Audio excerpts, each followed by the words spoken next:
Thank you for joining us today. We are talking with Pastor Rob Reynosa. Power Church is his church. We talked about life. We talked about the hood. We grew up in the same neighborhood. We did ministry together, years of ministry. We talked about what God is doing in his life, where he's been, and just other things that have really been important in our lives. Today is incredible for you to get plugged in because of the programs that he's invested into our youth. You can't miss out on it. Let me tell you something. I'm going to ask you guys to like, comment, and subscribe. But one thing that I do want to ask you is to subscribe. There's a lot of us that are watching online. You guys that are watching, lots of eyes are watching us. It doesn't cost anything to subscribe. It'll help us for the algorithm. It'll help us for our growth. I thank you for joining us at Grounded HTX, and we'll see you on the other side.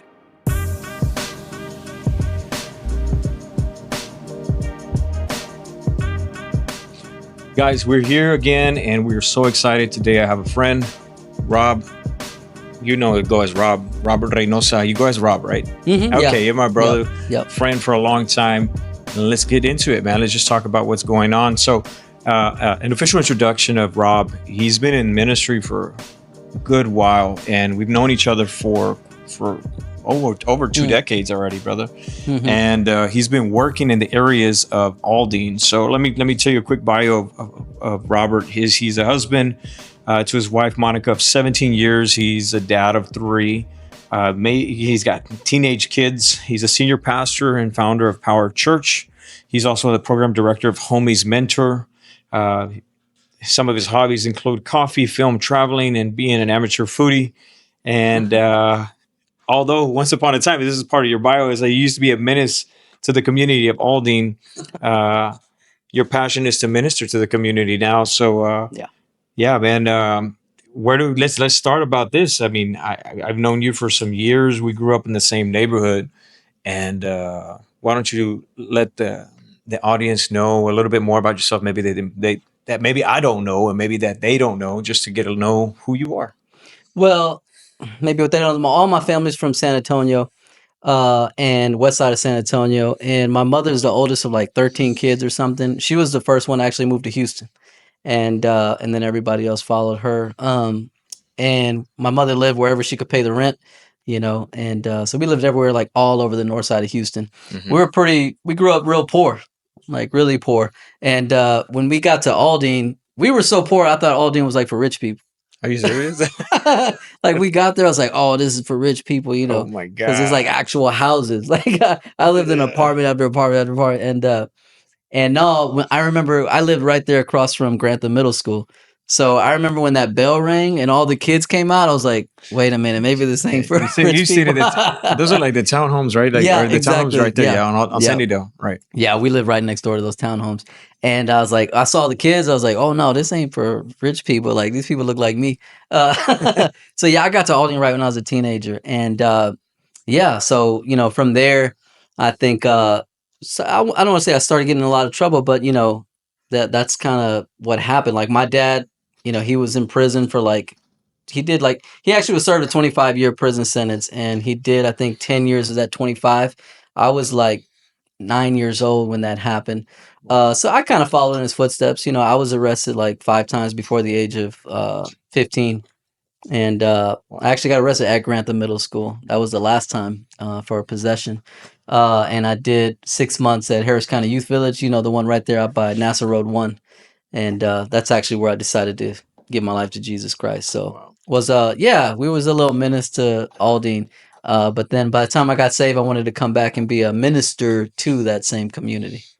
Okay, so your dad went to prison for a 25-year stretch, is what you were saying, or that he was, or he... Yeah, the judge gave him a 25-year prison sentence, which he ended up serving, I think, like 10 or 15 years of that 25-year prison sentence. Wow. Yeah, he got arrested. He thought he got shot in the leg, but what really happened was he actually got shot in the shoulder, and it went through his shoulder and hit his knee. That's why it hurt so much. So like all the pain was in his knee. And he was sitting on the curb. And I remember he told me years later that the first thought he had as he was sitting there bleeding on the curb in handcuffs was my brother. He's like, man, my son's birthday is tomorrow. And I'm over here in handcuffs. So that's the last thought he had before he went to prison. Okay, so wait. I know we're going to jump into that, like a little bit about that. Yeah. But I want to talk about this. Do you know my wife's from San Antonio? No. Mm-mm. Yeah, man. So you're from the west side of San Antonio, Mm-hmm. Mm-hmm. Marbach area, or you're Mm-hmm. talking Culebra. Mm-hmm. What area? All that area? All that. Yeah. Oh Yeah. wow, Yeah. wow, My family did. yeah, My even my siblings did. I didn't. I spent like a couple summers there, but I still have all wow. my families over there. Yeah, Yeah. for So sure. you come to Houston, mom. Like you grow up in Aldine. You started seeing that everybody's like looks like you. You get into trouble in Grantham. So tell me a little about that journey in Grantham. Yeah. Well, yeah, I got in trouble. I started stealing cars. And then I remember we were breaking into some houses there in Aldine, and I bought an ounce of weed, and I remember I was gonna take it to school. I broke it down, and I was like, all right, I'm gonna flip some of this, and got caught by like first period. I was like the worst drug dealer ever in the history of drug dealing at Grantham. You And had a name tag on or something like that. yep, yep. Yeah. I remember Wow. the principal was like, "Man, we never want to see you here again." I was like, "Good, I don't want to see y'all again." This Let me works out guess. perfectly. Was it Campbell? I think it was Mr. Fonseca. Fonseca. Yeah, I remember Mr. Fonseca. I remember Mr. Fonseca. Fonseca. Shout out Fonseca, Yeah, man. yeah. But hey, listen, the funny thing about just stop, pause. I went to the same middle school that this guy went. Yeah, And so, but wait, yeah. hold on. How old are you, bro? Right now, Yes. 40. Okay. So yeah, see, I'm Yeah, 40, gonna be 46. So yeah, yeah, like yeah. I'm a little bit older, Right. but I went to the same middle school, same principal, same drama. But go ahead, continue. Yeah. Well, what's crazy about Grantham, and shout out. I walked out of that school in handcuffs. And in the process of a year, I got saved. And I think I went back to that school like years later, this time not with drugs, but with a Bible. That's yeah. That I went back to that school with the Bible. My youth pastor told me, "Hey, why don't you go back to that school? You got arrested and talk to the principal." And I went there. They told me they had a Christian student union, a Yes, club CSU. there. Yeah. And shout out Miss Fuentes, rest in peace. She told me, "Hey, we have a little Christian student union club you She should was come sweet. to." And I remember I was like, "Christian student union? I heard of this before." And then I remember when I went to Grantham, somebody was trying to buy some weed from me, and he was like, Oh wow. I'll be here after school." And I was like, "You're gonna be here after school? You sure?" He was like, "Yeah, I'm gonna be here for sure because I go to this thing called CSU." And I was like, "CSU? Isn't that like a Christian thing?" Hey, Christian buying weed. It's like He was like, "Yeah, I'm the whoa. president of the CSU." I was like, "Oh, No, this he is did not. crazy." But she invited me back and to speak to the kids. And I remember there was like 10 kids there, man. I poured my heart out. And she invited me back again. And we grew that little Christian club they had from like 10 kids to 55 kids. Like we packed out the whole classroom. These kids just coming to hear us talk about Jesus, like passionately for Yeah, I 10 minutes remember that. before school Wow. started. And then it was like a fire hazard. So we got out of that classroom and into the library. And we packed that out with like 100 kids in the library. And then we packed that out. They took us to the mini gym, and we had like 200 kids Wow. every week over there at Grantham Middle School. Same school, that I got kicked out of. We were back there just talking about Jesus to Yeah. 200 kids almost every week for like 5 years. Yeah, I remember that. You did fantastic work. I actually, Yeah. you called me a couple times to speak at Mhm, a mhm. couple of the CSUs in the morning. I was so honored. Yep. Yeah, Ms. Fonseca was like, she was amazing, man. I remember the stories. She was These good. kids would say stuff like they would be inviting their friends, and they would be like, "Come, you got to come to this thing, CSU," and they would be like, "What is that?" And they'd be like, "It's like church, but for us." And I was like, "Dang!" And then That's great. another girl, I remember she was inviting her friend, and she was like, "I already go to church," and she said, "Yeah, well, I don't. This is the only church I get." Oh wow. And it hit me. I was like, "Gosh, man! Like that. This is why it's so important." Some of those kids actually wouldn't even tell their parents that they were coming. Wow. Because if they found out they were going to a Christian thing, they wouldn't have been allowed to go anymore. That's So they were like crazy, man. showing up, hearing about Jesus, not telling their parents because it was like, "Hey, they're not gonna let me." Mm, And so being at this, I think that just speaks to the idea that churches need to be in public schools. They need to be where people are. right. Because man, they're not gonna come to you. I mean, when I was a kid, I wasn't in church, and if you walk by a church, you didn't know those people in there want you there. It's just a building. It's just a building. It's got a name on it. You don't even know what goes on in there. There's no movies in there. There's no groceries in there. What's in there? I have no idea. Yeah, man. So, yeah, man. There's just so many testimonies that came out of that thing. We probably saw like 1,000 kids come to the Lord in a span of 5 years. That's fantastic. And not only that, but we followed those kids when they went to MacArthur Ninth Grade Center. Yes, you And did. and we went to their ABC lunch. We had like 50 kids in each lunch come to a Bible study. And so we had like 200 kids at Grantham, 150 kids at MacArthur Ninth Grade Center. And shout out to, I don't remember the principal's name, but she had got saved. And while we were doing Bible studies there at Mac 9, bro, she was fired up. Like, whatever y'all want to do it. She And was nobody all knows open who for this is, whatever. but she let us do an outreach there one time at MacArthur Ninth Grade Center. And I had flyers that I put together because I wanted all the kids to come to this event, this Christian Yeah, it was event. straight up outreach, bro. And you remember New Wine? I remember New Wine. This is when he was wino and he had just dropped Pop My Trunk. Pop My Trunk. I put him on absolutely. the flyer, bro. No shirt on, tatted up, like, and I put Wino live and in person. I invited him to come. I think he charged me like $1,600 to come and speak for like 30 minutes. But bro, he brought all the kids. People were asking me like, "Yo, Wino's gonna be here. Pop My Trunk." So the word was going out. Yeah. Bro, they're having an event here after school. Wino's gonna be there. I put like free PlayStation, like you can win a PlayStation.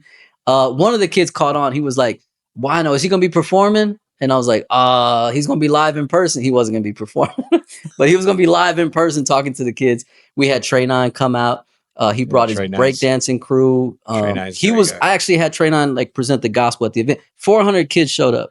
Over 400 kids showed up at this Wow. public school event after school.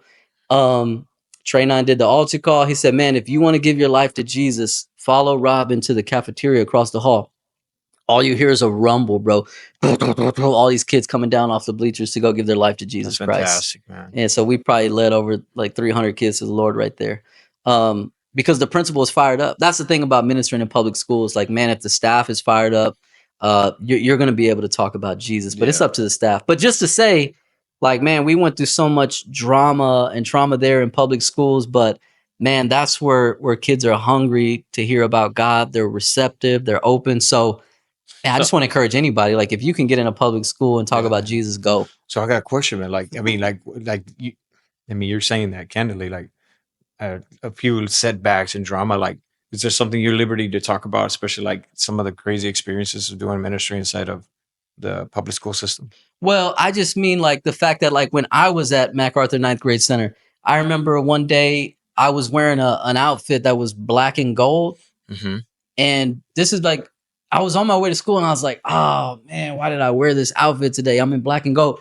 Latin Kings are here, at the school. Yeah. And I was like, man, they're going to ask me to join a gang like by first period.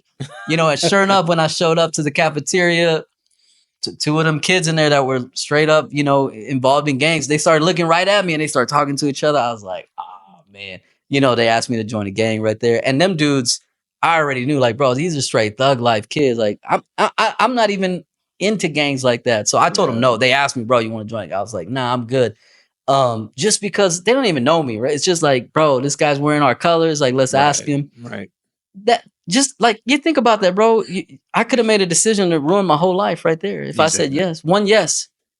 Thank God, I had the mindset to say no. Mm-hmm. But them kids actually ended up killing somebody. Yeah. Like, so it's not a joke. Like everybody, like even my kids, like I won't say what school they go to, but it's a public school, and I already know there's killers there. Kids, high schoolers, and because that's how crazy public school is. So that's what I'm saying. Like, bro, we need people who will bring the gospel into these schools. Absolutely. But you gotta, if you're gonna do that, obviously you gotta respect the staff because, hey man, they got a job to do. They've got all kind of heat on them, eyes watching them, because people know the power of bringing the gospel into a school, and they don't want that. I'm talking about the higher powers. Yeah, they're higher power. Exactly. The So powers that be, they know what kind of ruckus it'll cause, and there's a ripple effect that goes that's going to either put them in jeopardy for their jobs and talk to council and all kind of stuff and leadership. But if you have staff that is Bible based, believing Christians, or even just people that are like, you know what, this is going to help our alumni, this is going to help our students. Those are the ones that have the best ability to be able to be used. And you did it, man. You did it for like what, 5 years now? Yep. And what's crazy is my dad, growing up, he was a heroin addict. Not only was he a heroin addict, he was a heroin dealer. Wow. And I would walk in rooms and see them shooting up heroin, stuff like that. Thank God nothing bad ever happened to me.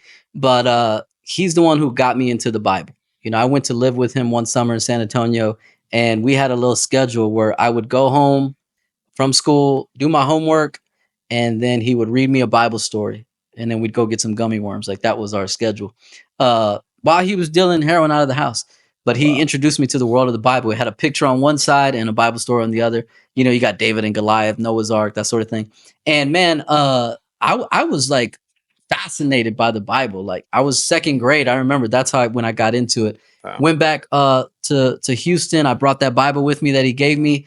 And I started a Bible club in my second grade. I wasn't even a Christian. I didn't know anything about God. I just knew that I didn't even know this Are thing you was called a serious? Bible. Wow. But I was like, yo, this book is awesome. And I started a little Bible club right there at second grade. And I had kids, like I'd gather around in a circle, like, bro, you gotta check this thing out, this book. It's called the Bible. It's got these stories. And I would read it to them. One of the kids actually brought that same Bible that I had to the class. That's like crazy. that same week. He's like, yo, check it out. I got the same Bible. I was like, what? Hey, you read it tomorrow. Like, had us all reading it, into it. That's cool. And I remember one day I was reading it sitting at my desk, and I saw this towering, shadowy figure come over me. And I was like, whoa. And I looked, it was my second grade teacher. She goes, hey, you know you're not allowed to read that book, right? And I was like, huh? What do you mean? She said, you can't have that book on top of your desk. She said, you can have it under your desk, but you can never have it on top of your desk. I'm telling you the way she worded it. You can't have that. You can have it under your desk, but never on top of your desk. And I'm just a second grader. So I'm like, oh, okay, yes, ma'am. I close it, put it under my desk. The next time I ever ran into a Bible was in a juvenile detention center. Wow. That's it. I once she told me to close it, I wouldn't open it again until I was in a juvenile detention center where they had a Bible in the cell. Talk about a ripple effect, man. That's Exactly. how it is, man. That's how powerful school is, public school, and especially shout out to any teachers out there that are Christian. Like, man, you've got to use wisdom, pray. I know you're doing it already, but I'm encouraging you to keep going because just the way that lady impacted my life, and I didn't see a Bible again until I was a teenager.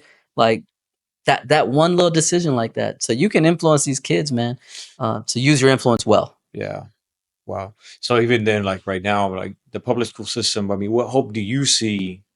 I mean, we do have hope. There's believers in the school system. There's good Christian educators and leaders and staff members and and admissions and attendance and everything and counselors.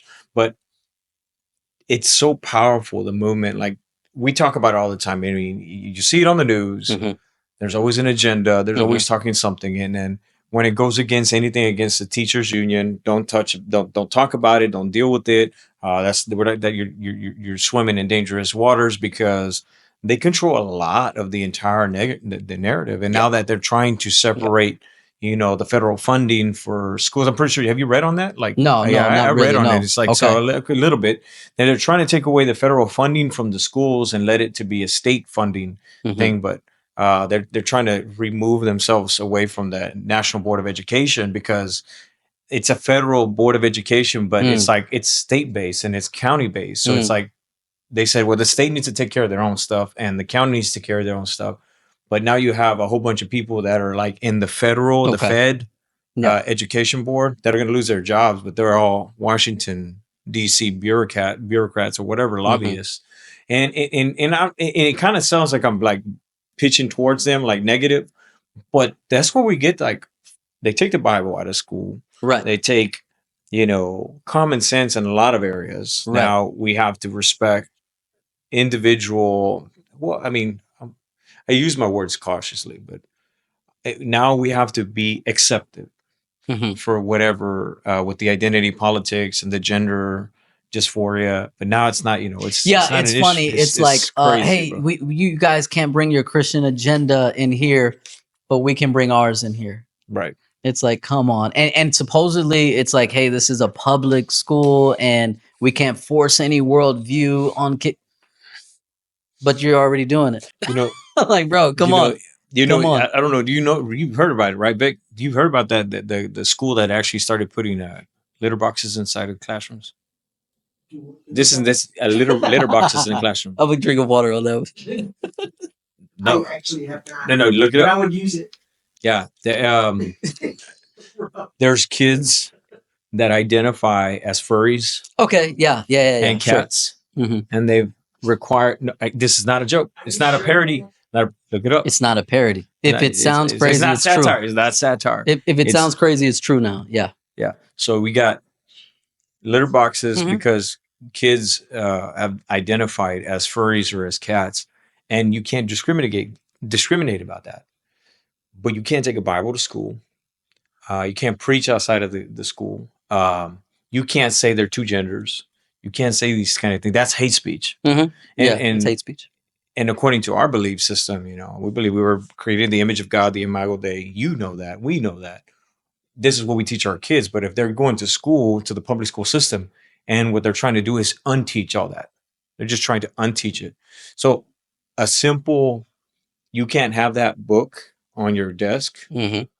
How long did it take for you to open another book in a really dark situation where you're in a juvenile detention, center? Now you're learning the hard way, and you're like, yo, I just like lost like 8, 10 years of my life. Right. Right. Exactly.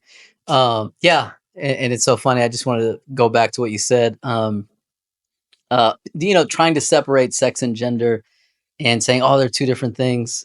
Well, we know common sense, like, bro, the word gender comes from the word generate. It has to do with how you generate, the generations. And so, like, why are you trying to change words and make them fluid and they're bending words, bro? Because words are powerful. Words are literally how this universe was created. So they're bending words in a way to try to make it be something it's not. Exactly. Like, bro, come on. You're playing with the most powerful tool we have in the world, which is words. And if you can utilize that tool of words, you can try to make the world anything you want. But as Christians, we believe, man, God created this world with his words. And so our words are powerful, and we have to be wise stewards of our words. We don't look at them as they're just anything. We can use them however we want. You can't just try to make up words and make them anything you want to be. Like, they have real meaning behind them. This is true. So we need to utilize them. That's very powerful, man. Yeah. That's absolutely powerful. I mean, we believe Jesus himself in John 1:1, he is the verb, he is the word, he is God. And everything was spoken into existence, the rhema word of God, spoken into existence, spoke light, earth, everything. So power within the tongue, man. I saw something in the scriptures, and I haven't preached this at all, but I was thinking about how, in the beginning, right, you have God, you have like the water, you have the spirit, and then you have a word that says, let there be light. Yeah. And then everything starts, right? Everything started. Everything gets going. But what's crazy is in the New Testament, when Jesus shows up to get baptized, you have the same elements there. Yeah. You have water, you have like God, you have a dove, the Holy Spirit coming down like a dove, and you have the voice of God saying, this is my beloved son in whom I'm well pleased. Listen to him. That's heavy. That's crazy because you have the same, all the pictures from Genesis 1 and now the New Testament are right there showing up. And so what I saw was like, man, if you think about it, in Genesis 1, you have those elements, and then you have the creation of the world. When Jesus shows up, all those same elements show up with him. But now instead of let there be light, it's this is my beloved son in whom I'm well pleased. Listen to him. It's like for the Christian, we see new creation. New creation. That's new creation. Yeah, second because all the same elements are there, but now the word is different. Now it's not just let there be light. It's this is my beloved son. So like if we're going to participate and be full citizens one day of this new creation, which started 2,000 years ago, it is for anyone who acknowledges that is God's beloved son in whom he is well pleased. And if I listen to him, I'm going to participate in the new creation because the old creation is dying. One day it will not exist. Mm-hmm. Like we're sitting on old creation right now, but one day it's all going to pass away. Right. And all that will exist. So new creation, as N.T. Wright says, is coming out of the womb of the old. Right. And it's going to pass away. And so it's so important for us to preach the gospel because new creation is going to take over. And the old creation will say, bye. It'll bow to new creation. So that's a fire word, man. Yeah. That's a really good word, man. Yeah. I love that, man. I love that. You went into ministry. Look, let me back up. Tell me how you got saved. Tell me that experience, that moment when you got saved. Yeah. So my mother, when I was growing up, I kind of saw her as an alcoholic. She was out there living pretty wildly. And I didn't know that she wasn't always like that because I grew up and that's how she was. But I didn't know that when I learned her story, actually, she was a real shy, quiet lady, very reserved. And life threw her a bunch of lemons, with my dad being a heroin addict and dealer and all that and treating her wrong. And I think at that point, she kind of lashed out at life. And I grew up seeing that as, my mom.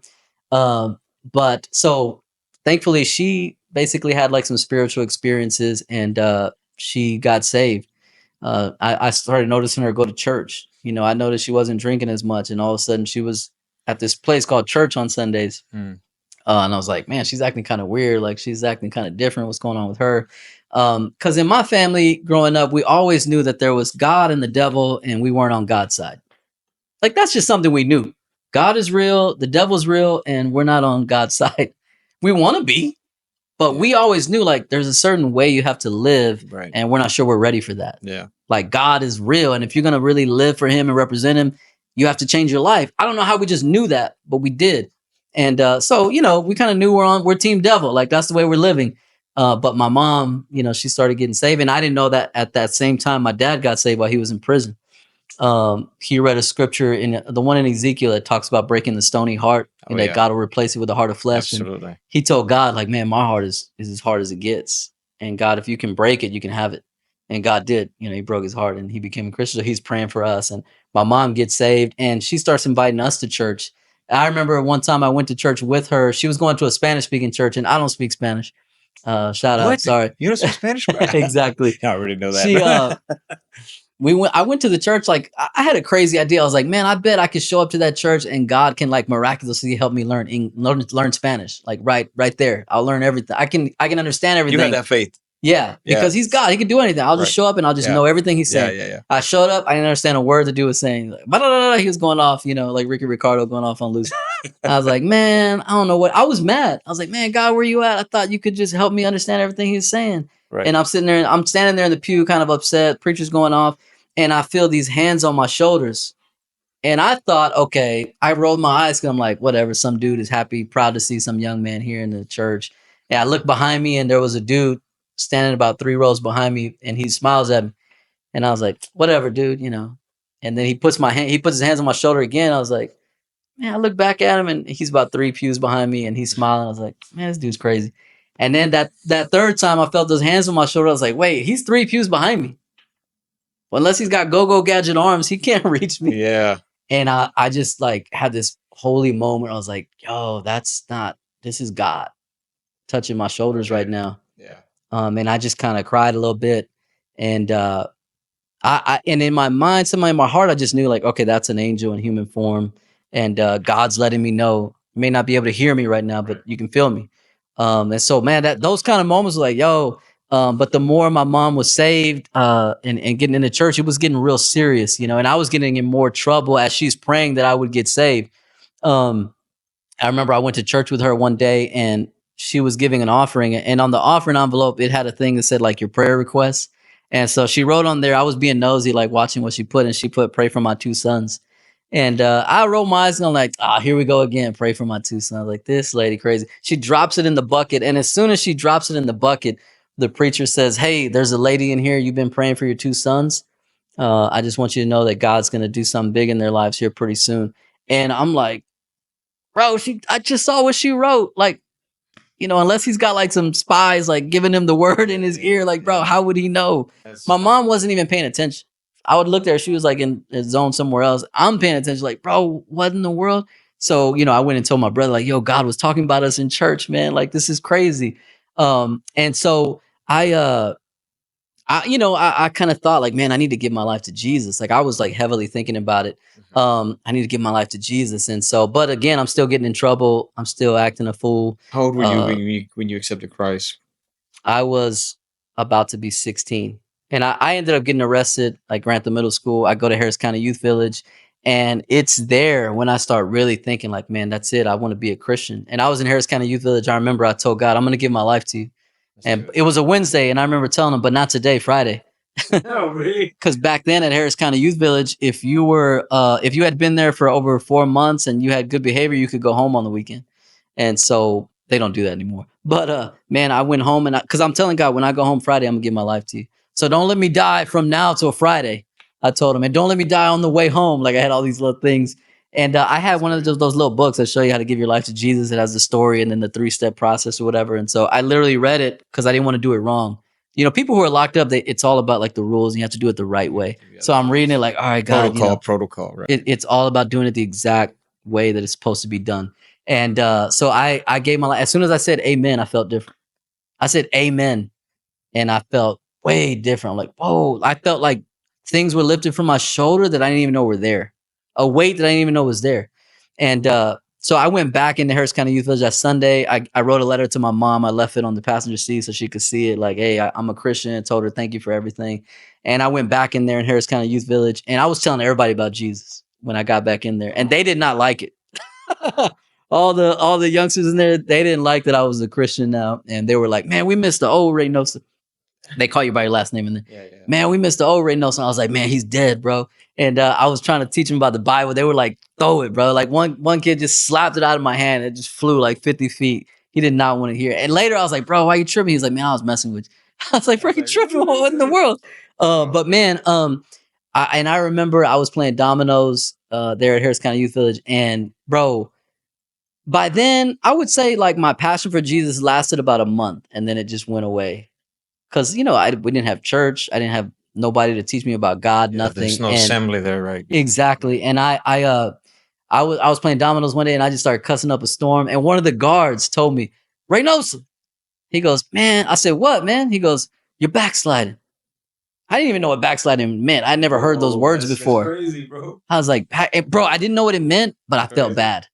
I was like, whatever he said, it sounds like back. It sounds like sliding and going backwards. Like, this is not good. And I felt so bad, man. And I didn't tell I had told my family that I was a Christian. And so, but by the time I got out, man, I was lost. As I was like worse than I was before I got saved. And I stole my mom's car. I got it shot up right there on Foy Street. And we had gotten a shootout. And my mom was like crying because she found like the bullet hole in her car. I was looking for it, but it was like 4 a.m. I couldn't see it. And I was trying to hide it. I tried to park her car back where it was and all that. But nah. And so, man, at some point I said, okay, I was living with my brother, and I rededicated my life to Jesus. And, from there, that's what happened. I rededicated my life to Jesus at 16. And then you used full throttle. I mean, like you started there at a Christian Life Center, right? Mm-hmm. That's yep. Pastor Rodriguez, great church. In Aldine, launching in Aldine. We grew up in Aldine. Both of us did. Just a little bit older than you, but man, Aldine was rough, man. Mm-hmm. Growing up, it was rough. Yep. Man, I still remember like gang violence was no joke, man. Right. The gangs were like crazy. It was probably even slightly worse when you were growing up than when I was there. Yeah. It was worse. It was way worse. Totally. I mean, it was bad. Because if I could remember that from 92 to 94, it grew so much in the high school, like where like we used to have rumbles, like Sam Houston High, just like HIS. They had blacks versus Mexicans. Oh yeah, there were race wars. There were race wars. Yep, absolutely. It would make the news. Yeah, it would make the news. It was like you thought you were looking at movies like, Stand By Me, like these movies. Yeah, exactly. Like this is what we went to school with. Like, I got jumped on Sandy Dale on my way to Grantham. Oh no, actually, I was coming home from Grantham. Yeah, I got beat up. Everybody knows this. I mean, those guys that know from the hood, they used to be called changos, right? That came with changos, right? KWC, right? And I had nothing to do with them, man. So it's just like, this is a funny story, man. I won't say any names, but I will say this: there was a young girl that liked me, and it didn't like her. And she told everybody, I was in 8th grade. She told everybody that she dumped her boyfriend, which was in 9th grade, which was a member of that gang, that we were together. And I was like, yo, I don't know. I don't want to be with you. I know who you are. Literally, I'm like, I'm not into you kind of stuff. Right. Man, after school, walking home, these 3 cars pull up, bro. Like 3 cars pull up. And I'll never forget it, man. Cutlass Supreme. Maroon, there you go. Slammed, like 15s in the trunk. That was, no. You knew exactly who that was, right? Bro. And then you get this Volkswagen Beetle slammed, got rims on it, and then another Cutlass Supreme, but like an older one, like a 79. And dude, these dudes jump out, and I'm walking. My cousin's in front of me. Milton, I love him. I sent him my best. He lives in Mexico now. His nickname was Casper. You remember him, And my best friend, which I knew from 2nd grade, Toon Lung Fo, he's great guy, Vietnamese guy. Grew up, he was just a great guy. Yeah, he was never gang affiliated. I wasn't gang affiliated, but it was just that moment. And they jumped out. They jumped me, man. was like Dang. 8 guys just beating on me, and I did the best Bro. I could to defend myself. I used my history book to punch one to like literally throw it in his face. Another one, I hit him in the throat, and they started just jumping and just dropping bees on me, bro. Like in the ditch, I'm like they're right on Sandydale. And my cousin runs back. He starts knocking. He knocked out one of them, and then he fights another one. And then I kid you not, I'm not just to say my friend Toon was like my best friend. He just stood there frozen. He didn't know what to do, man. And he was just like he didn't know what to do, and he had never been in a fight before. So all that's happening while she's in the car screaming, "Stop it! Stop it! I told you, leave him alone." It was like I had nothing to do with this girl, bro. Yep. Well, long story short, man. 2 days later, my mom's house gets shot up in a drive-by. Yep. Yep. And then Drive-bys were common. yeah, it was a pretty common thing. Pastor Gloria, Yeah. my Wow. mom, man. Wow. Seeing her on the floor, in the living room when the windows are being shattered in that drive-by, man, that burned me up, man. Right. Yeah, I mean, I immediately said I got to retaliate. So call some guys up. They were gang affiliated, and here we go. And we did a couple drive-bys. I mean, this is beyond statute of limitation, Vic. So you know what I'm saying? I'm not incriminating myself, but we did some pretty bad things on Parker Road and other streets in the neighborhood. And then they came and shot the house again, like 3 days later. And then we ended up going over there to where everything was like the central into Kenwood and Homestead, right behind Homestead and Lee. Yeah, we had a gas station and we had a shootout, and I was part of several shootouts, man. It just, the gang violence was so bad, man. Right. That everybody took guns to school. I took guns to school. Like in high school, I had to take guns to school. Like there were no metal detectors there. And even if they did, we found a way to get around them, Right. So anyway, so what I wanted to say is that like, it was difficult growing up in Aldine, man. So it wasn't just a product of the system.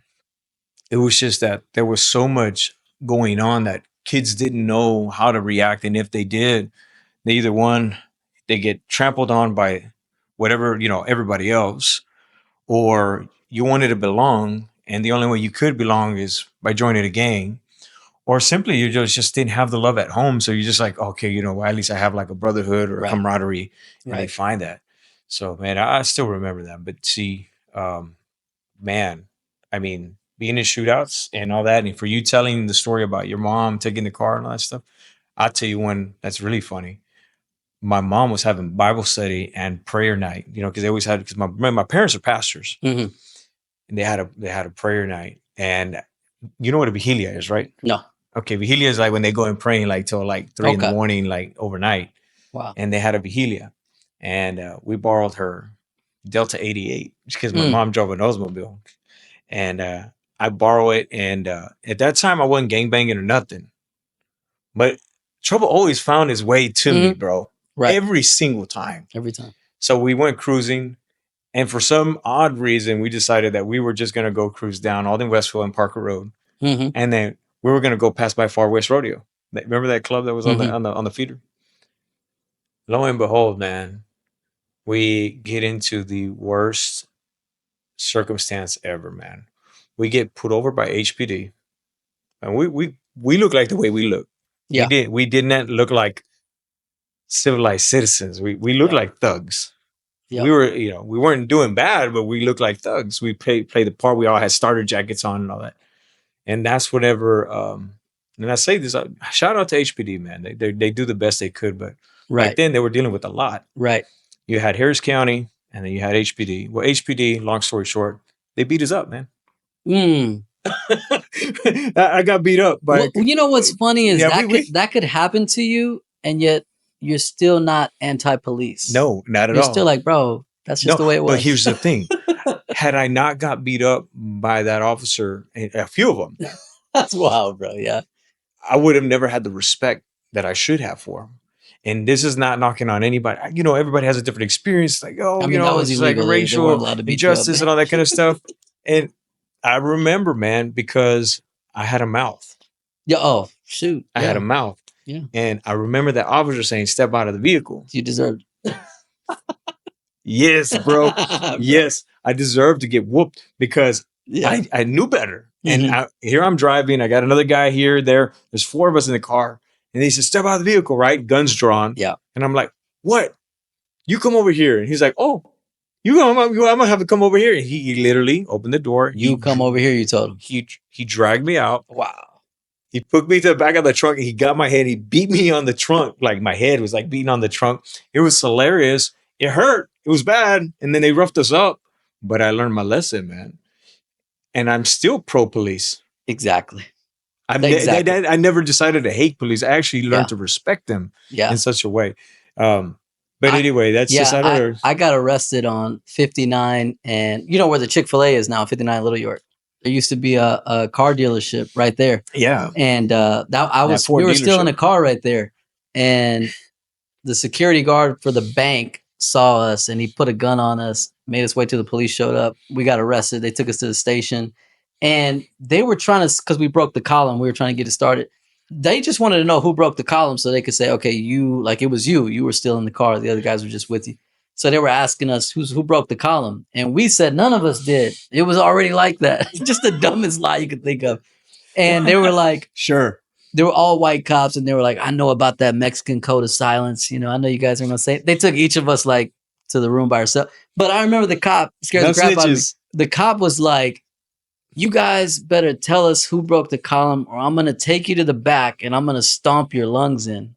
I was like, I'd never heard of somebody ever saying that. Stomp your lungs in. I'm 13. I'm like, dude, just say he's going to stomp my lungs. That sounds like bad stuff, bro, right? It's like whatever that means, that sounds really bad. It sounds bad. Exactly. But, you know, even then, like the idea is still like, man, not all police officers are just out there doing stuff like that. And most police, they're good people and they need prayer. They need the church to, you know, be praying for them, man. Man, I'm because it's a crazy world out there. I'm pro police, but there are there's some bad apples out there. I got to tell you that. But where we grew up, they didn't have no discipline. Okay, this is what I think I wanted to get at too, is the fact that right now the culture, the participation trophy culture is like, you know, don't lock kids up. And man, the stuff that me and you would got arrested for back in the day, you don't even get arrested for that stuff right now. Not anymore. You just get, it's like catch and release. Like you just they just go right back. Yeah. Nothing happens to them. You know, one of the homies told me, when it's a couple years ago, he was still a teenager. He was like, auto theft? Like they wouldn't even, because I told him I got arrested for auto theft. He's like, bro, they would just call that taking it without permission. Now, bro, it's not auto theft. True, right? Just took it without permission. Yeah. It's crazy. Yeah. And they just but sometimes for kids like us and even kids today, the safest place they could be is in a facility. Yeah. Locked up for a bit. Because that's what the word penitentiary comes from, the word penance. So you literally go to a penitentiary to do penance, to think, because the word repentance means to think again, right? To think. So you literally have metanoia, to think. So you literally lock a kid up so that he has time to think. Think about what you did. Yeah. Because that's where the transformation comes from. That's where the repentance comes from. Like, man, I need time to think about what I'm doing. So you got these kids out there in the hood and the police and the system, I should say, not police, but they're just putting them right back in the most dangerous place they can be. Right. When in actuality, the safest place they could be is locked up. So they have time to think about what they're doing. Okay. They need to breathe. Bro, let them breathe and think about what's going on. Yeah. So that they can stop. But if you just keep letting them go right back in, you're just putting them in a bad place. You're hurting more than helping. And I don't mean to go on that, but that's a fantastic point that we want to talk about. Is like, because now you are fast forward, you get saved, you're on fire, you're going to schools, you're preaching the gospel, hundreds are coming to Christ. And at this time, you're not officially called to ministry. You're just doing. You're passionately just doing what God you put out in your heart that you wanted to do. You want to share the gospel. I forget about that, but that's true. Yeah. But here's the thing. Now you're a pastor. Years ago, you launched. You're on your second church. Church planning is part of your history. And I remember, man, I'm gonna bring this up. I remember, I think it was early 2000s. You reached out to me and you had this dream, man. You had this dream, and you're like, you had this thing called Diligent Seekers, and you wanted to have this conference. And I remember that you had rappers and you had like, we used to do like street ministry. We do evangelism all the time. So we would always cross paths and we did concerts and stuff like that. Right. And I remember that you said, yo, I don't I need a facility to do this. And then you use my parents' facility. I remember it got rained out, right? Something like that. Like it was One of the raining. times One of I the times. used it. Yep. Because I Yeah. think I used like 3 times. Yeah. Yep. It was one of those things that so many people came to Christ, bro. hmm And that all launched just from a vision that God told you, man. Yeah. Yeah. And what I love about you, Rob, and I hope you take this as a compliment, that you have been one of the guys that you took on the storm, man. hmm Like you got a lot of curveballs pitched at you in life Yeah. and Sure. not in ministry. And a lot of people have told you no, but you said, no, God told me this, man. I'm just going to fly with it. Right. And he's going to provide one way or another. And I can admire that Right. about you, brother. Yeah. So I'm encouraged that you're still standing on your own too. But jumping into that, I want to also want you to share to those that are watching that want to start ministry, or that these guys that feel like they're super confident to launch or do a church plant. Tell them a little bit about how you feel, how they should approach it, and what kind of respect they should have when they take it. Whew, I'm gonna need a 5-minute breather to breathe. Yeah, because that's such a sensitive thing. I know that sometimes we do the right thing for the wrong reason. This is That true. that needs to be said. Yeah. I'm sure a lot of the things that I did were for fame and glory. Like I wanted to be like a celebrity preacher. You know, I wanted to be like Benny Hinn. Everybody looking at me like, bro, this guy's awesome. And so Yeah. God will let you do the right thing for the wrong reason. You know, have your ego right there, firmly in place, leading the way, and you can do some amazing things for the kingdom just on your ego. Mhm. Um, This is but true. you will hurt yourself in the Mhm. long run, and I for sure did, of course. um but today I'm probably in the healthiest place I've ever been in my life, in my soul. I love where I'm at. And I would just, a piece of advice that I would give to the people you're talking about today, you're ready to start a ministry, plant a church, whatever, and that would be something I heard somebody say a long time ago, which is, you better be smoking what you're selling. So if you're going to be talking about this Jesus, man, you better be enjoying the Jesus that you are enjoining people to embrace. Come on. If you're enjoining people to join Jesus, you better be enjoying Jesus. This is true. Because, bro, if you don't like Jesus, why would I like him? Like, you're over there, you're miserable, life sucks. Why would I want to follow the Jesus that you're not even enjoying? Right. So I have to, like, you have to be enjoying Jesus, like fall in love with him. Yeah. Be in love with Jesus, man, because you're gonna need it. Right. Man, you are going to need it. Look, I was a part of a cohort called Thriving Planters for this past year. It finished in July. They took us to Disney World. They told us, be a kid, you know, have fun. And I Wow. didn't even know I needed that. But man, we were out there. They put us in, you know, an amazing resort, and they gave us the little bands, and we're sitting there just scanning That's pretty away, fire, man. buying food and just having a blast, riding rides. Um, we saw the fireworks on the boat. You know, it was awesome. We had fun. But and now when I got back, I was like, yo, that's like the boost I needed. Yeah. You know, I felt Absolutely. on fire, man. I felt like I could travel a million miles, because you have to enjoy this journey, because it's a long one. So Yeah. you better be enjoying it, man. So enjoy Jesus is what I'm saying. You better be smoking what you're selling. Don't be so busy out there trying to do ministry that you are not in your soul just spending time with God, who it's all about. Yeah. Go read a book, you know, Pete Yeah. Scazzero, Emotionally Healthy Spirituality, soul care book. Like, all that stuff is super Right. important. You got Ruth Haley Barton out there talking about soul care, like so many different people who are really encouraging the body of Christ to take care of their soul. Mhm. Because some of the people doing the most amazing ministry might be totally sick in their soul. It happens. It happens. So we got to be encouraging people to take care of their soul, man. You got to be like, it's just me and him. Like, he's got to come first. Do not get so busy doing ministry that you don't have time for God. That's insane. Yeah, it's true. But that's where people are, because People of the do it all the ego. time, man. Because of People the do it all ego. the, and I see them. I see Yeah. them, and you almost see them, and they're like, they're so bitter, man. It's like a chore. Church is a chore. Ministry is a chore. They're unhappy, man. They're resentful. Yes, They're bro. resentful of people who are Yes. enjoying life. The Yeah. saddest thing Yeah. is to have a minister who's resentful of somebody that's enjoying Isn't that life. sad, bro? It's the saddest. It's horrible, man. Because I mean, we see that all the time, man. In ministry, it's like, dude, like, Mhm. What's your problem, bro? Why you Mhm. hating, bro? Like I'm enjoying Jesus. I'm enjoying life. Mhm. And there's a lot for me to learn. I'm gonna make mistakes as we go, as you as well. But man, 4 it's a areas that I'm trying to push right now is love God, love people, love yourself, and love life. Like, you need all 4. You can't just love God, love people, love life, but you don't love yourself. You can't just love God, love people, love yourself, but you don't love life. Like, somehow it's like people got the love God, love people part, and they just ignore the love yourself and love life part. But you need all 4, man. that's You're true. not gonna last in this journey if you're sitting there bitter, bro, Yeah. because you're looking at somebody else. Like, bro, God's blessed you so much. Enjoy it. We ignore all the scriptures that say God lets His people drink from the river of His delights. This is We true. ignore the fact that the Garden of Eden was full of all kinds of trees that produced all sorts of fruit, and God said you can freely eat. Freely eat doesn't just mean there's no cost, because they didn't have money back then, so they weren't paying for anything. Freely eat meant don't worry about it. Don't think that you're gonna run out. Don't think that I don't want you to eat too much. So freely eat means no reservations, no hesitations. Don't even think about not having a blast today. Go.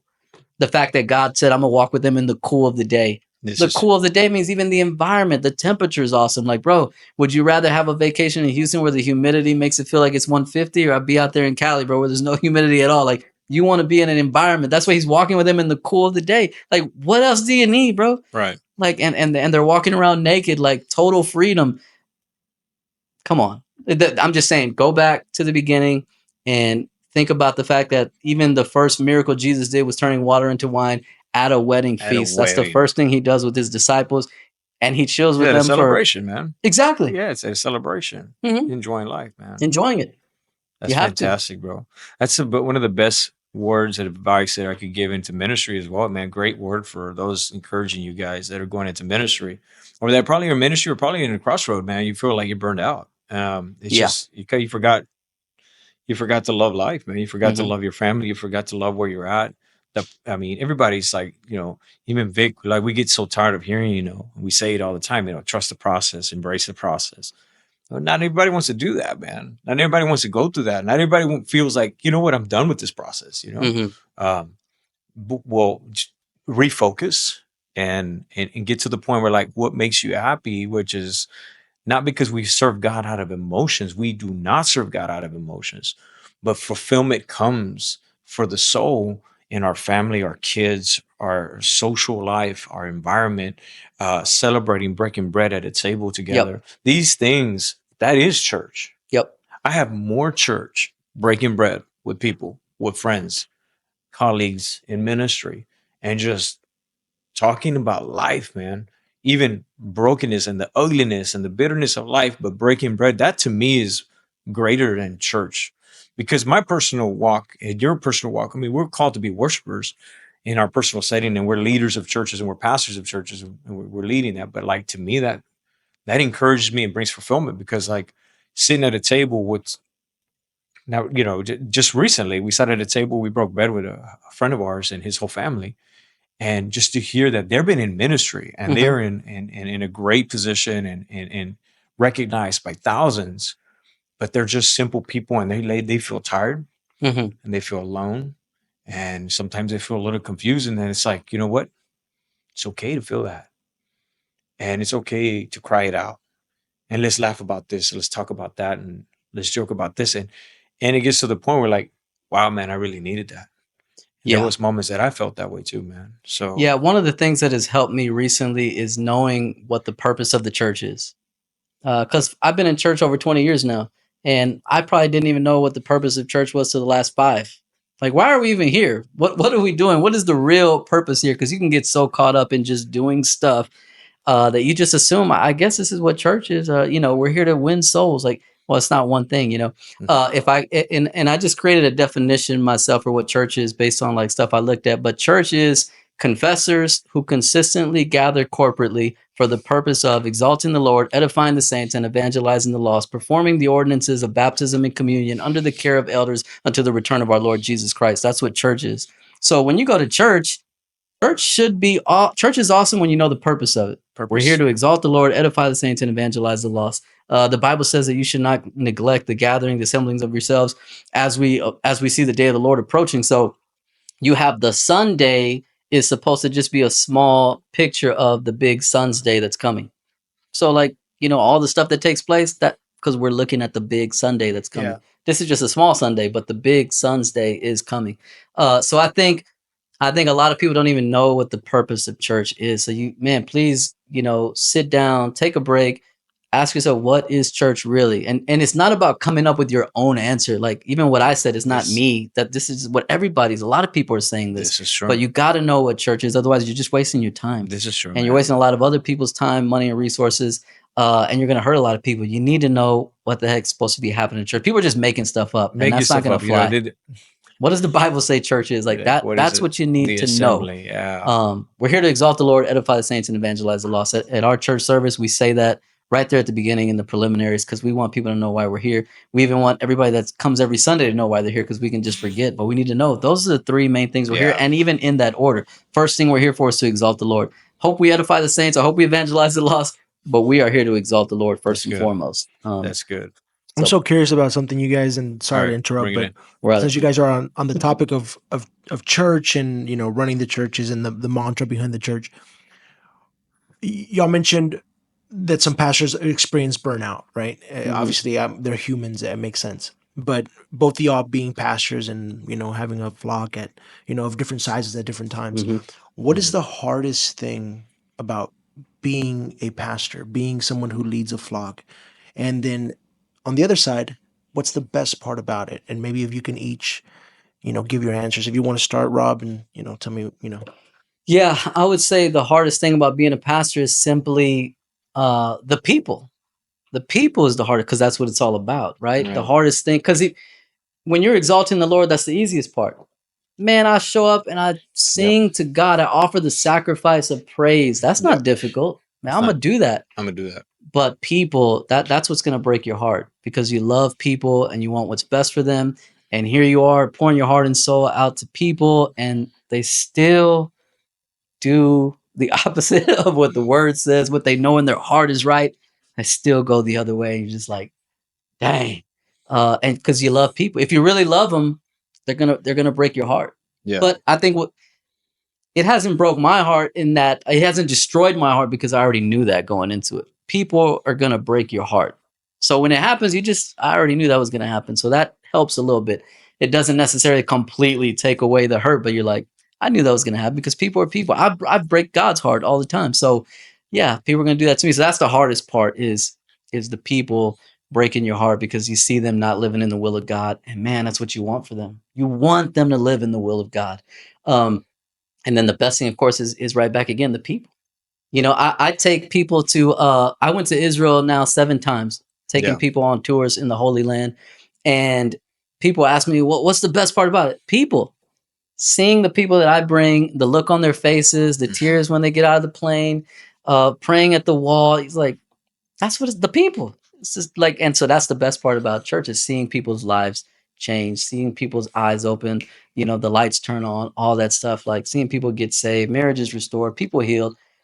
That just blesses your heart. So it's kind of like the same thing with God. People break his heart and people bless his heart.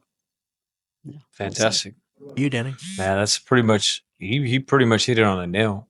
I would add in the conversation when Jesus calls, Peter to the first eldership or pastoral calling, and he talks to him privately and he tells him, look, do you love me?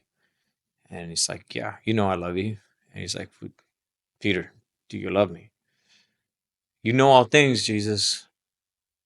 You know I love you. And he's like, no, Peter, do you really love me? And then he says, he responds like discouraged. He's like, come on, man. Like, you're not, you don't believe me that I love you. But it was more deeper than that because he was preparing himself to understand that he was going to be called for the people. And when he says, apacienta mis ovejas, that means tend to my sheep. And the sheep were his. So he was passing on that legacy, that responsibility, and even the sacrificial love that was going to come for his people, for the flock. And Peter, I guess, walking with Christ, Simon Peter walking with Christ did not really comprehend the magnitude of the responsibility that was going to come. Until then, I think Peter probably just understood the the understanding of love, which was phileo love, to like somebody or to be fond of somebody. But agape love, he didn't know. He had never experienced it because Jesus hadn't gone to the cross yet. So he hadn't paid that sacrifice. So the agape love, which was the sacrificial love, was the one that ultimately all his disciples were going to have to pay for with their lives, especially Peter. But when he says that, do you love me? Do you love me 3 times? It wasn't that he was like giving him a rhetorical question. It was more like preparing him, like, do you understand the weight and the severity of what I'm asking you to do? And when we both got called into ministry, I knew exactly what I signed up because I grew up as a third generation pastor and I saw my parents struggle. I saw the people stab them, but it was the people that loved them. Like they did it for the people. My grandfather, the same thing. And 70 years in ministry and hundreds and thousands of people coming to Christ. And at the end of the day, it was the people. It was the people. But I will add this. What is the hardest thing for me is leading without knowing. And I will publicly confess that sometimes as a pastor, you got a flock of people that are waiting for you to have the answers. And you don't. And you're so vulnerable to even share that to some people because then they'll be discouraged in their faith. And you don't want them to be because the scripture says, curses a man that trusts another man. And you don't want them to trust in you, but they see God through you. So the moment where they're like, where are we going? It's that moment when Moses is like, yo, Moses, where are we going? Like 400,000 people behind him. Where are we going? I don't know. We're just going to go in that direction. 40 years later, they're still stuck. And it's like, there was moments probably in his walk, in his life that he was thinking like, man, I have no idea what the hell I'm doing, but I'm trying. I'm trying to be keen. I'm trying to listen. And that's the hardest thing for me. When you're trying to listen to God, especially with family, with life, finances, work, vocation, marriages, dysfunction in family, everything that you could think of hit your way because you're, as a pastor, you've got a big target on your back. Everything's going to come at you 3, 4, 5, fivefold against you because you're that leadership, that representation. And the enemy can get to you. He's going to know that many are going to fall. So here you are with that tremendous responsibility, and you still know you're human and you need Jesus and you know it's all about him. But then you also carry that load and say, like, I have no idea what I'm doing. I wish I have an answer. And God hasn't answered me. And then there's silent seasons. God, he says sometimes, he may be late for us, but he's always on time, right? But that's how it happens to us. Like we tell people, I don't really know what we're gonna do, but just I'm praying about it. And the people are just like, where do we go? Where do we go? And that's to me was one of the hardest things of ministry for 24 years. Is like not knowing the answer, not knowing what to do next. Where do we go? What's gonna happen? And not having an answer because truthfully, in my humanity, I didn't hear an answer. I didn't hear a voice. He didn't write it on the wall in my prayer time and in my searching of him. There was moments that he maintained silence, and for my own good, probably because then our ambitions get in our way, our pride gets in the way, and then it'll be all about us. We'll probably say, "Well, I got an answer for this. I got a solution for this. Oh, I got this. I'll figure this out." And God's like, "Okay, have at it, bro. Like, yeah, I'll let you do it as long as you want. For my name's sake, you could do it." And that's happened to me a lot, man. I've made a lot of mistakes along the way because I missed the mark because I've been waiting and waiting. So that's one of the hard ones. So a minute ago, Rob, when you were talking about how when you first started ministry, you were like, you said, I wanted to be one of those big time preachers, one of those like famous preachers. Was that you, like, was that a moment of time where God was quiet and maybe you just started developing your own like business plan of ministry or of pastoralhood? Or was that just an ambition that you had inside? Because when he talks about silence, isn't that the first time that he's talked about, God being silent to him, So I wonder, like, was that maybe one of those moments? Or No, that was actually when God was talking the most. Yeah. And I would say he was talking the most, but it's just so funny. And maybe that's why he was talking the most, because you're so like dangerous. Like, bro, I got to bring this guy like way closer because he's tripping. But he was talking the most. And maybe that's the hard part, I would guess, about having a relationship with God where he's got to talk to his people, right? Because like well, I want to talk to these people, but the more I talk to them, the more prideful they get. The more stuff I say to them, the more they think, man, I hear from God. It's like, oh my gosh, like I want to talk to my son here, but man, everything I say, he just takes it so far and he gets so crazy and he assumes that I'm speaking to him because he's the next Moses. Like, so you got that irony with God. Like, man, how do I help this guy? But God knows how to do it. But yeah, what's funny is I was probably hearing from God the most, like just straight up, like audibly, like out loud. But that's where it's the irony is that you assume like, well, he's talking to me like this because I'm so awesome, because I'm so close to him, and you guys just don't know God like I know him. And then that gets in the way. But God knows what he's doing. He knows that we're hard-headed. He knows that we're stubborn. He knows that we're prideful. And so he's got to take us all through that process, whether you're like Moses and just assuming like, man, I'm God's man. I'm going to show up. I'm going to slay this Egyptian. And then you got to chill on the backside of the desert for 40 years. Right. Whether you're like Peter, like, man, he said, I'm the rock. And upon my confession, he's going to build his church. And then the next minute, it's like, yeah, get thee behind me, Satan. It's in the same chapter. It's in the same chapter. So, it's like, what in the world? That is how it is, man. Yes. You've got to get God wrong before you get him right many times. So yeah, I would say what's ironic is that no, it was when he was speaking the most. That's really, we're being raw right here, man. 100%, man. Yeah. What is the best moment that you could think in ministry? Best moment? Yeah, like one of the best moments you could think of ministry. Best moment. Like one of the most ultimate highs, dude. I think the ultimate high is when you hit rock bottom, and you find that God is the rock at the bottom. I mean, that's when you feel the most liberation. You feel the most free. Like, I don't have to hide anymore. I don't have to be somebody I'm not. Like, man, I can God just accepts me as I am. That's when you're gonna feel like the most blessed, the most, because man, that it's all gone now. Yeah. All the ego, all the shadow, all the falsity, it's all gone. It's all gone. And it's just you and God. And he's like, I love you. God, I got nothing. Oh, I've lost it all. And God's like, well, now you gained it all. Because now you see, you got me and I'm all you need. Dang. So yeah, that's been the most high when you are finally at rock bottom and God's still there. Wow. Yeah, that's so true. You know me personally. We've known each other for years. You know my story. Like, not bringing it up, but like that exactly. I can really testify to that. Mm-hmm. I was married for 20 years, and in a relationship for 25, almost 25 years. Yeah. The mother of my kids, and they're all adult kids now. Mm-hmm. I went and did ministry, phenomenal life in ministry, and different platforms, different churches, and pastored quite a few churches here in Houston, in leadership role. But to be taking that away from you, like, that was like my rock bottom. My rock bottom was like being at the very top, mm-hmm.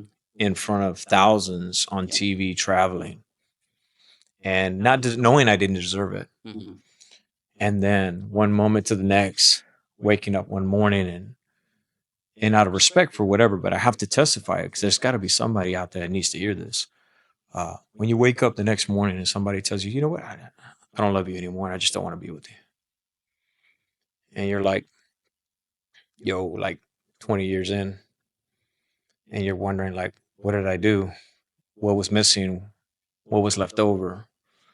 How do I fix this? What happened? And then you start kind of like thinking, wait a minute.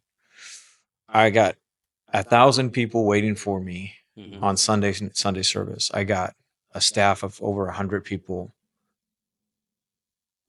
and I show up to church by myself with my kids, and everybody's asking, where's the first lady? She ain't coming. And then still have to go up there and publicly put a smile on your face and preach hope, mm-hmm. and wondering what's going to happen next. It's one of the most hardest times that I remember, to where I felt like I had to walk away. And it was in that moment that I said, I'd rather be alone, but as long as you're with me, but people forgive me for what I'm going to do. And I walked away. Mm-hmm. I walked away from that ministry. I walked away from that church. And later, obviously, it was revealed, of the circumstances that had happened under infidelity and things like that. But I'm not bringing anything up for anything. I don't need a pass. I don't need none of that. But it was just like I was so broken, man. And you know, the craziest thing was like in ministry. I had so many friends in ministry, all gone. Yeah. Wow. Yeah. Like all gone. When I went through that hell and when crap hit the fan and the rumors started going out. This is before social media was like really strong. And and I mean this for real. Like there was like only Facebook back then and maybe MySpace, you know, like it was like very minimal. And yeah, man, people caught wind of it, and next thing you know, is like you don't have no friends, man. Yeah. You had colleagues in ministry, and they're like, you're like a leper. You're almost Mm-hmm. like excommunicated. That's one of the hardest things, but that was so good for me, bro. Mm-hmm. Because Right. that led me right back to Jesus. I was Mm-hmm. at his feet. Yep. And I fell in love with him again, and I Yep. understood exactly my purpose, my mission. And praise God, look, here I am standing. Yep. A church, you know, I healed from it. That's part of the chapter of my life. But when I go back and I see the guys, these young guys that are going into ministry, and they're on fire, man. I look at them from a distance. But you know what I'm talking about? Like in the military, they always talk about 1,000-yard stare, and they get this. I get this look. Mm-hmm. Like I see what can happen. I see Yeah. that you're excited, you're on fire, you're ready to do this, and you're ready to launch this church and church planning and this and that, or maybe you don't got this. You think of a church as more of a social club or like this movement going on, and praise God that God's moving, but can you sustain it? Yeah. Can you survive the storm? Can you survive the darts of the enemy? Can you survive the financial hardships that are coming with it? Your kids being burned out, your kids questioning you. Why do we have to do this? Why do we have to be here? Your kids getting tired of church Mm-hmm. because they're PKs, the pastor's kids, and all those kind of things. Like, are you ready for that? So you start seeing that view from a distance. You're like, man, I pray in the name of Jesus, bro. Yeah. And you don't lose your focus. Yeah. But I'm gonna encourage you. And here's another thing, bro. Mm-hmm. I'm gonna say this. And I know we're running out of time, but I wanted to share this because I want you to elaborate on this. There's a member of your church, bro, and you remember Omar? Mm-hmm. Great man, great worship leader, great singer. I remember years ago. He's probably gonna look at this podcast. I remember years ago, you were at 1921 Sandy Dale, Mm-hmm. and you had church there. He came up to me. He was so excited, man, and I was going through my storm, man. At that time, I was going through my separation. I was going through my storm, and he said, "Man, I'm so excited, man. I want to go into ministry, man. You got any pointers for me? Tell me, Pastor Danny. Tell me, like, I'm so on fire, man. I want to go into ministry, man." You know what I told him? Don't do it. I told him, don't do it. And I remember this, that by telling him, I told him, just don't do it, bro. And he looked at me perplexed, bro. Because I mean, like maybe months and months before I spoke at your church, and he was like, man, like, Pastor Rob, like, yeah, like, and Pastor Danny, like, these guys are on fire. Like, they got, they're doing it. Yeah. But in my heart, I was like, it wasn't that I was discouraging him. It was just that I was broken. And I was trying to see that he would not be broken, because I saw the excitement, but I also felt that same thing, the resentment, that I used to have that joy once, but I didn't have it anymore. Mm-hmm. Yep. So I started projecting that on him. And I publicly on this podcast will apologize that I still remember that to this day, because I had conviction. Mm. And he took a job as in an airline, and then he's traveled all over the world. And I mean, I have him on social media, and he would do like these Monday or Tuesday like moments of ministry, and he ministers and stuff like that. And I encourage him, and I really want to apologize that in my brokenness, because of my humanity, I felt like, don't do it, bro, because like you have no idea what you're signing up for. But God had already instructed him what to do. And what I praise God about is that he maintained the course. And even with social media, that he's continually sharing the word of God. Right. And so I don't know, man, if you could kind of elaborate that moment, because he's one of your flock. And that really, like, man, it shook me in my life personally, where I was just like, bro, what am I doing? Am I really doing the right thing, or what am I doing? Yeah. Well, I would say, I think it was Very mature of you to say right now, I'm sorry. Because a lot of the pain that I've experienced in ministry, 99% of it has been self-inflicted. So it's all been me. I'm crazy. And I've had to tell people I'm sorry too. So, and everybody that I've ever said I'm sorry to, they all said, no, you don't have to say that. They never felt like I needed to say I'm sorry. Mm-hmm. I could apologize to Victor right now, like, bro, I'm sorry. Like, bro, my bad. I wasn't in a healthy place. What do you want me to say? I'm sorry, man. So yeah, that is important. But I guarantee you, if I say that, Victor would be like, nah, you're good, bro. I don't know what you're talking about. Actually, I hold a lot of resentment. Oh, there you go. Man, Victor would say that. So we're back to now. 99% of people said, "Don't worry about it." He's at 1%. Only 1%. That one Victor, right? Thank you. I've been waiting to hear that. Yeah. It's important though to own your mistakes. Own your mistakes, to say, man. My bad. Oh my God, man. Yeah. And to be wow. If you're gonna say I'm sorry, then you need to be you need to be a living amends going forward. Absolutely. Are you really sorry? Okay, then be a living amends. And that's what I aim to be now in my life. I want to be a living amends. I want to be the reason grace exists. I want to be one of the reasons forgiveness exists. Like, because we need to live a living amends. If we're really sorry and for some of the mistakes we've made, and we've made a lot, then do the right thing. Do right by people. Do right by your ministry. Do right by God. Man, absolutely, man. Thanks, man. That's and I guarantee you, Omar would say, "Nah, bro, I don't know what you're talking about. Don't worry about it." Yeah, I guarantee. But that was over like maybe 10 years ago. Yeah, and I was just like, man, it always in the back of my heart, my mind. And publicly, I never told it, but I today I just felt led to share that because he was one of your members. He was your worship leader. Mm-hmm. And God is a God of restoration. So if there was mistakes that we make along the way, and we bring them to God, because if you think about it. You hurt somebody, or you made a mistake on somebody, and they're not there in front of you for you to make it right. Well, God is in front of them. God is with them. And so you pray to him. And if he ever wants to put you in front of somebody, then that's his will. Praise God. If not, the best thing you can do, because you're powerless over that, right, is to give it to God. And he'll work all that out. But the best thing, because I got plenty of people, right, I hope one day I see them again. I've already got my speeches planned, things I'm going to say when I see people. I've already talked with people about it. Yeah, all right. Say this, don't say that. Cool. Because it's the right thing to do. It's the right thing. But for some of those people, maybe I'll never see them, but I can pray for them. And God knows how to work out mistakes that I've made that I've brought to him, because he's that powerful. Yes, he is. Yeah. That's good stuff, man. Yeah. We'll finish by saying this, man. How can people find you, man? You can go to powerchurchtx.com. That's where our church is. You can go to our Instagram, powerchurchhtx.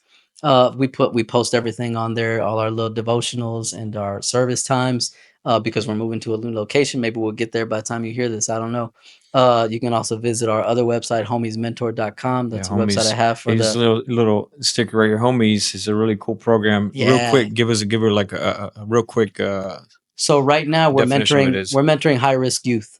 And I put cohorts together. Right now we get referrals to the juvenile probation department. They give us some of their roughest kids. They give us some of the kids that they feel like are ready to make a change in their life. And Homies Mentor is in a perfect position for them to give them that extra push that they need. We have a program right now we're running called Liftoff. And that is a 7-step process that we use to help urban youth transition from adolescence to adulthood successfully. So that's what we're doing with Homies Mentor. Small cohort, big investment, big change. So, fantastic, bro. Yeah. Fantastic. Yeah. Well, brother, thank you so much for spending time with us. You come back again and do it. Yeah, this was awesome. I had a lot of fun. Yeah, man. We're so glad to have you, man. Props to Aldine, man. Yeah, Aldine has produced a lot of good fruit, man. Revival, man. Yep. Yeah, there's a lot of stuff going in Northeast Houston. We love Northeast Houston. Yeah. So, Brother Rob, thank you so much for coming, bro. Yeah, for sure, man. Thank you for being with us. Yeah. And if you stuck around to the very end, thank you very much. Send us a comment, a like. We'll see you on the next one.